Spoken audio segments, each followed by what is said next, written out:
السلام عليكم وأهلا بيكم في حلقة جديدة من على خطى الحبيب. كل آية في كتابه الكريم وراها سر، وراها حكمة، وراها معجزة بتشهد إن الكلام ده لا يمكن إن هو يكون من بشر.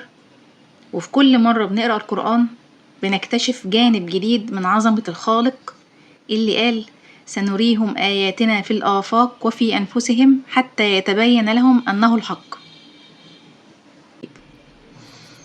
احنا لما بنشوف الجبال قدامنا قد ايه هي كبيرة وضخمة بنحس قد ايه عظمة ربنا في خلقه، لكن لو عرفنا شكل الحقيقي بتاع الجبال دي تحت الأرض هنستغرب وهنندهش أكتر بكتير جدا، لأن الجزء اللي بنشوفه فوق الأرض ما هو إلا قمة صغيرة من جبل ضخم جدا ممتد في الأعماق.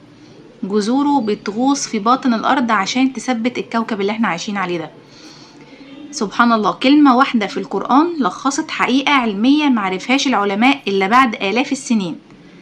تعالوا نشوف مع بعض إزاي ربنا وصف الجبال بأدق وصف علمي في كتابه الكريم، وإزاي الكلمة دي بتكشف عن إعجاز مذهل جدا بيثبت إن القرآن لا يمكن إن هو يكون من كلام بشر.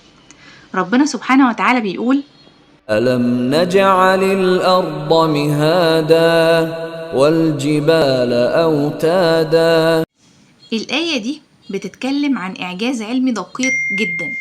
ربنا وصف الجبال بالأوتاد. الوتد هو الجزء اللي بيغرس في الأرض عشان نثبت بيه الخيمة. جزء صغير منه بيكون ظاهر فوق الأرض، لكن الجزء الأكبر بيبقى مغروس بعمق في باطن الأرض عشان يثبت القاعدة. وده بالظبط الشكل الحقيقي للجبال. العلماء لما درسوا تركيبة الجبال اكتشفوا ان الجزء الأكبر منها موجود تحت الأرض، وبيكون أعمق بكتير جدا من الجزء اللي فوق سطح الأرض. يعني مثلا على سبيل المثال لو الجبل ارتفاعه 5 كيلومتر فوق سطح الأرض، فالجذور بتاعته ممكن تمتد معانا لحد 15 كيلومتر تحت الأرض وأكتر. وده بسبب ان القشرة الأرضية بتطفو فوق طبقة لينة اسمها الوشاح، فالجبل بيغرس جذوره فيها عشان يثبت الطبقة اللي فوقها، زي ما بيعمل بالظبط الوتد في الخيمة. طيب، تثبيت القشرة الأرضية دي أول حاجة. الجبال بجذورها بتثبت طبقات الأرض العليا وتمنعها من الحركة المستمرة، وده اللي ربنا أشار إليه في قوله: وألقى في الأرض رواسي أن تميد بكم. يعني إيه؟ يعني بتمنعها إن هي تميد أو تهتز بينا.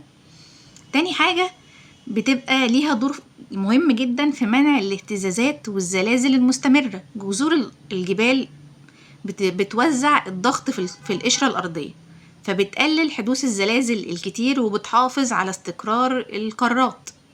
تالت حاجة، بتوزع الضغط بين الطبقات. الجبال بتعمل على توازن طبيعي، فلو حصل حركة في طبقة معينة الجذور العميقة بتمتص جزء من الضغط وبتعيد توزيعه تاني بالتساوي. رابع حاجة، بتقوم بتنظيم المناخ والرياح. الجبال بتوجه الرياح، ولما بتصطدم بيها السحب بتضطر السحب ان هي تطلع لفوق فتبرد وتتكثف، وده اللي بينتج عنه نزول المطر اللي احنا اتكلمنا عليه قبل كده في حلقة تانية. وده جزء من نظام ربنا الدقيق في توزيع المية على الأرض. خامس حاجة، ان هي بتحفظ توازن الأرض أثناء دورانها. بفضل شكل الجبال وجذورها الأرض بتدور بتوازن كأنها مزودة بأثقال طبيعية بتحفظ اتزانها أثناء الحركة. العلماء في القرن العشرين بدأوا يستخدموا أجهزة خاصة لدراسة الطبقات الداخلية للأرض، ولقوا فعلا إن الجبال مغروسة في القشرة الأرضية بشكل يشبه الوتد، نفس شكل الوتد. وده نفس الوصف اللي قاله القرآن قبل أكتر من 1400 سنة. وفي الوقت ده محدش على وجه الأرض كان يعرف حاجة عن تركيبة الجبال أو جذورها، ولا عن الصفائح التكتونية اللي بتتحرك تحت القشرة الأرضية. فسبحان الله، الجبال بتثبت الأرض، لكن الإيمان هو اللي بيثبت قلوبنا وقت الابتلاء.